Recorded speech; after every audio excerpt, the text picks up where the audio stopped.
Dans un ciel plus noir que la magie profonde, sous une pluie qui charriait l'histoire du monde, un vent étrange est descendu de la montagne.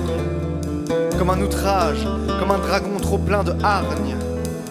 De sa puissance, il a courbé le dos des hommes, leur a fait oublier Athènes, oublier Rome. La nature seule doit vous intimider. Sa signature intime l'idée d'infinité. كردواب وذاق السحاب يجو مرة في مثيني فغلي الثولة فيه نواب يجو مرة ركاكي غفي ونكي ما ينام مسيا سي البحر اكي غفي ونكي ما ينام مسيا سي البحر اكي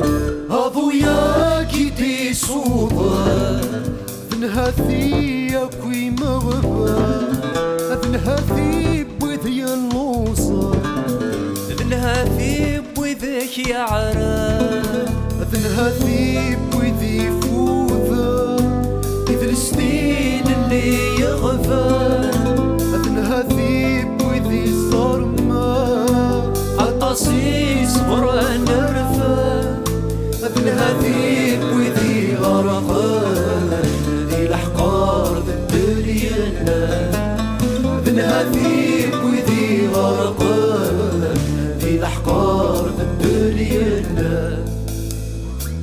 Ne fuyez pas, pauvres fous, tenez-vous debout, affrontez vos passés, vos peurs et vos tabous. Après mon passage, permettez-vous le temps et offrez votre force aux rêves des enfants. Ainsi sembla parler le vent. Puis il partit. Un silence blanc et brave tomba sur le monde. Les hommes comprirent-ils ces paroles fécondes? Le ciel, cette fois, fixa un temps imparti. قران يوسين السلام ويدرغ الميزرا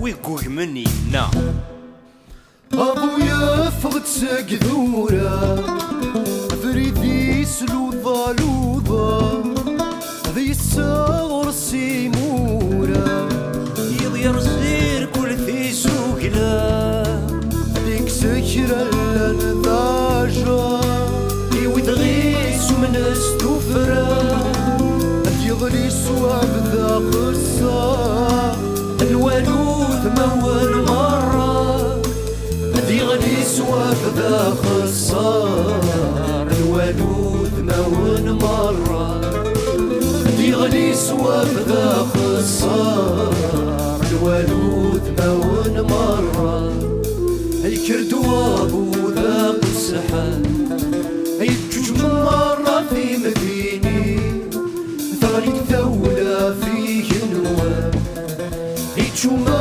مرة رقاكي غفي ونكي ما ينام يسيا وتسي البحراكي غفي ونكي ما ينام يسيا وتسي البحراكي